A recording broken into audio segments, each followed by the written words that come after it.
என் பேர் ஆண்ட்ரியா. நான் 10th 494 எடுத்தேன். ஸ்டேட் லெவலில் 3rd ரேங்க்.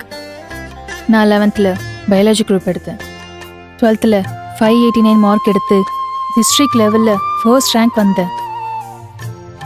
என்னோட ஸ்கூல்லையும் ரிலேட்டிவ்ஸும் என் மார்க்கை பார்த்துட்டு டாக்டருக்கு தான் படிக்கணும்னு எல்லாருமே சொன்னாங்க.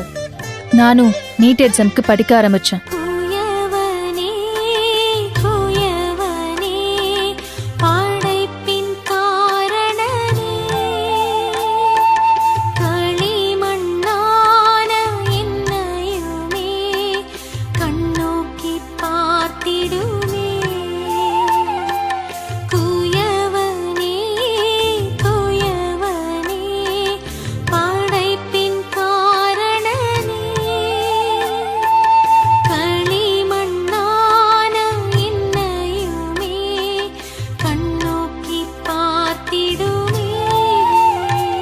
நான் நீட் எக்ஸாமுக்கு எப்போ படிக்க ஆரம்பிச்சேனோ அன்னிலிருந்து நான் எப்போ சாப்பிட்றனோ அப்போதான் எங்கள் அம்மாவும் சாப்பிடுவாங்க.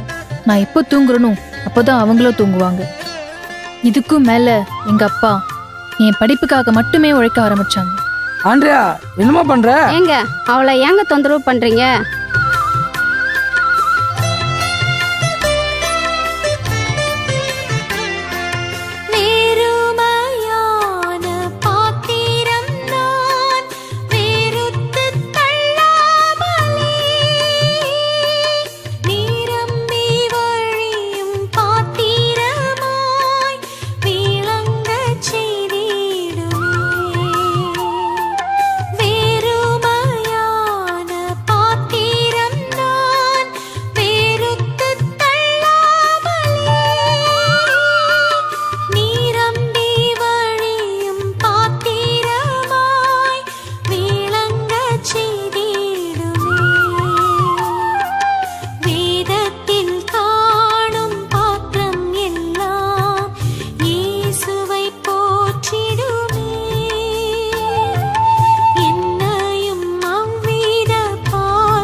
ஃபர்ஸ்ட் டைம் நீட் எக்ஸாம் எழுதி நான் பாஸ் ஆயிட்டேன்.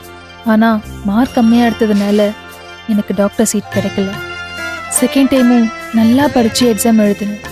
அப்போவும் மார்க் கம்மியாக எடுத்ததுனால எனக்கு டாக்டர் சீட் கிடைக்கல. ஏன்னா நான் தமிழ் மீடியமில் படித்தேன். மறுபடியும் நீட் எழுதுங்க, நீங்கள் கண்டிப்பாக ஜெயிப்பீங்க. இதே ஊருக்கு நீங்கள் டாக்டராக வந்து இங்கே இருக்க மக்களுக்கு சேவை செய்வீங்க. ஆண்டவர் உங்க கூட தான் இருக்காரு. மறுபடியும் எக்ஸாம் எழுதுங்க, நிச்சயமா நீங்க ஜெயிப்பீங்க.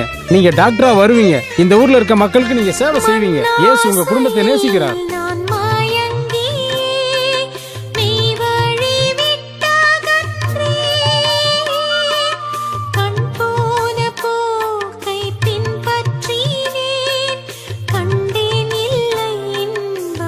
அவர் சொல்ற மாதிரி தன்னம்பிக்கையும் விடாமுயற்சியும் இருந்துச்சுன்னா கண்டிப்பா நான் ஜெயிப்பேன்ப்பா.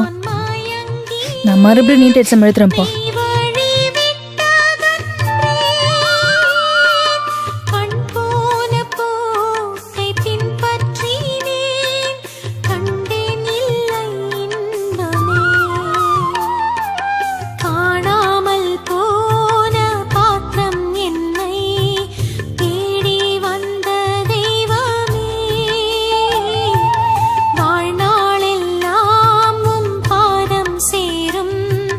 ஆண்டவர் கிருபையால நீட் எக்ஸாமை கிளியர் பண்ணி 1st ரேங்க் எடுத்து இப்போ டாக்டர் ஆயிட்டேன்.